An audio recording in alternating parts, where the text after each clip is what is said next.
Good morning and welcome to Monday with McCove for Monday, November 4th.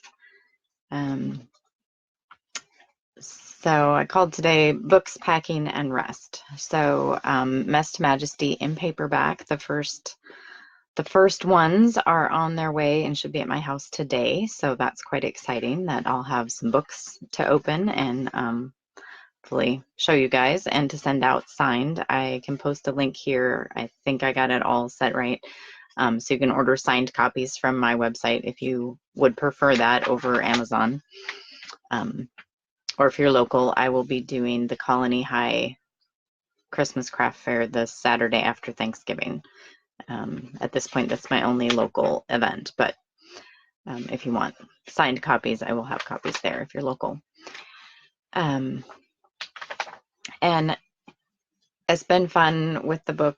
I've gotten, feedback from people that have really liked it and enjoyed it, and a fun experience.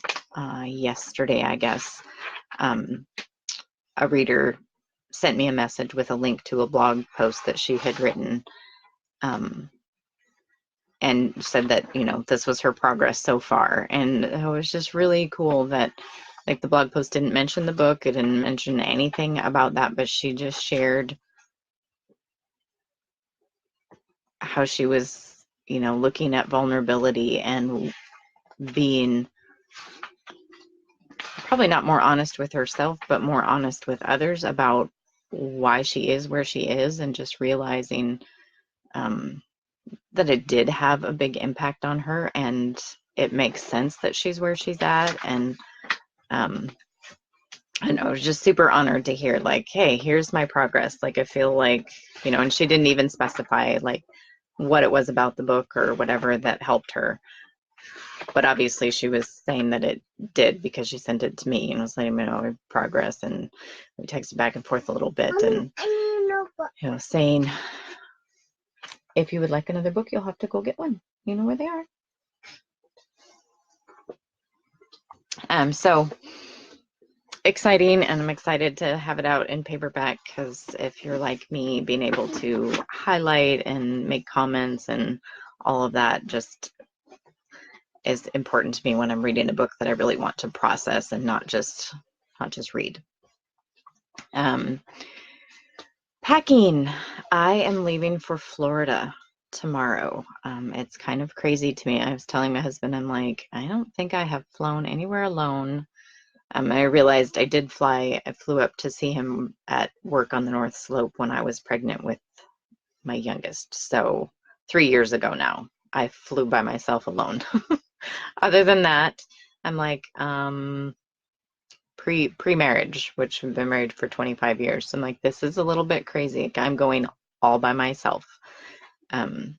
It looks like somebody jumped on, say hi. It's not showing me who you are. Let's see if I can find it.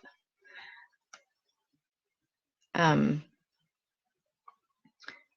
so I am going to Florida, and I am going for a business training, and it's really stretching, because when I first heard about this training, there was the part of me that believes God's words and dreams for me, and so I was really excited. And then immediately all of these doubts and fears came crashing in of why would I go to a business meeting, and it's for coaches, but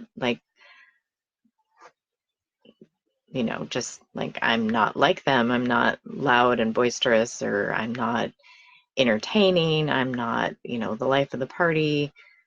I don't have these clear, 1 year, 5 year, 10-year career goals of what I want to accomplish, and different things. And so just all this stuff of like, I don't fit, I don't belong, but knew that, like, yes, in my spirit of like, I'm supposed to be there, because like, they're offering things that I need to grow in, to fulfill the things that God has shown me.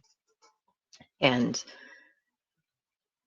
just knowing, like, a huge part of me going is just to overcome those fears, and to take that step of faith to see God the way that he sees me, and also to believe that he is going to supply the teaching and the training, the ideas, the finances, the connections for family, just everything, and trusting. You want me to go, so I'm trusting. I'm trusting, and that kind of leads me to rest, because trust looks like rest. Get Tegan settled back in with her new books. So I've been reading, I don't remember the exact title now. It's something about being a spiritual warrior by Graham Cook, and it just super resonates with how God made me, and learning a lot from it. And I've heard in the past Graham talk in a YouTube video or something about having a room in his house for problems, and like if he's got something that's coming against him or that he's dealing with, he literally goes in that room and is like, this is your room, you have to stay here. And then when he's done praying about that issue or whatever, like it stays in the room. He leaves the room, and it doesn't get to live with him in the rest of his house. And so I've been growing in the practice of doing that, instead of keeping my problems in my head and taking them with me everywhere, of setting aside, like, this is when I'm specifically praying about this and listening about this and making declarations or whatever. And then I'm going to live my life. And some days do better than others. Some problems are easier to set aside than others. So I've been growing in that. But when I read on Friday, I think it was, he shared how he actually, another step to the process, which maybe he shared in the talk and I just missed it because I wasn't ready for it.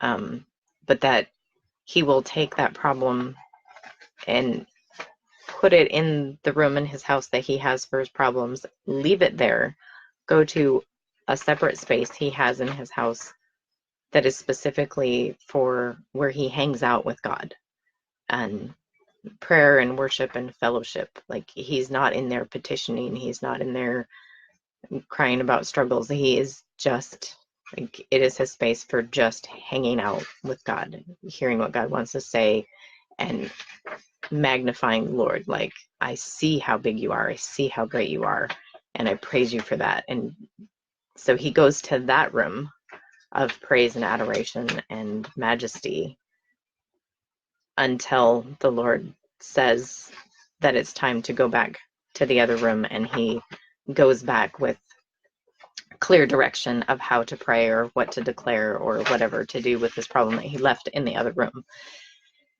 And I don't really feel like I have rooms in my house where I can do that, but like, I can take that concept and go, here is a space. Like, I've even thought, when my kids were young, I trained them to stay on a blanket. Like, as soon as they could move, I trained them to stay on a blanket. So no matter where we were, I could define a space, like, that's where you have to stay. And so I thought, well, I can do that for the problem. I don't have a room to put it in necessarily, but I can be like, right there, you're staying there. I'm not giving you any more attention until I have had time with the Father. And I don't have a separate room for that either. But again, I can like create a space mentally, especially, like, this is what I'm doing. I'm spending time with my Father here and getting his perspective and all of that. So in thinking through that and realizing, like, what a place of rest, and in that same devotional or whatever, the same section of the book, he talks about stepping into the kindness of God, because God's kindness is like the trait that he knows God by best. And so I'm like, okay, for me, that's peace. And I can step back into peace when things are going crazy and hard. And, again, sometimes I do better than others, but I can step back into peace and like have this barrier between me and whatever's going on, because I have stepped into peace. And, Jesus is our Prince of Peace. I'm literally stepping back into, like, yes, I am in Christ, so I can be at peace here. But realizing that I've like stepped back into peace still fully focused on the issues and being like, you know, I need the downloads, I need the answers, I need to focus here, rather than I've stepped into peace.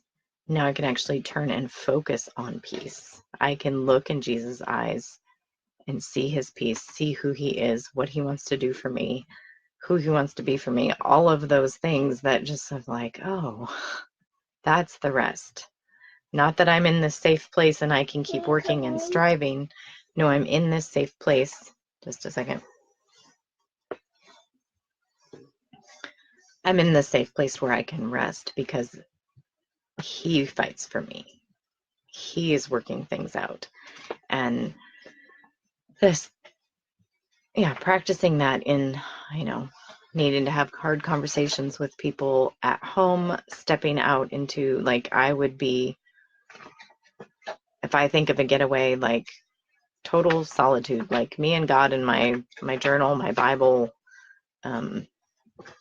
just quiet, not, and so instead I'm going away for a business meeting where lots of new people to meet, and I do want to meet them, but like it's super stretching for me, and to not step back into the like, well, I don't have anything to offer or whatever, like to go and be me and just figure out what that looks like at 45 years old. It's definitely stretching, but I'm really excited too, and hope something that I shared today was helpful. I will put a link in the comments for ordering signed copies of Mess to Majesty if that's something you want. And also remind you that I have the group programs that I just started, and there's not many people in there, so you get a lot of one-on-one time on the calls. There's a monthly call or a weekly call, depending on your budget. And you can also do the weekly calls with courses, which is a great deal. So I'll drop links for those if you're interested, and just hope you guys have an amazing week. I'm definitely excited to see what God is going to stir and shift in me this week. So bless you.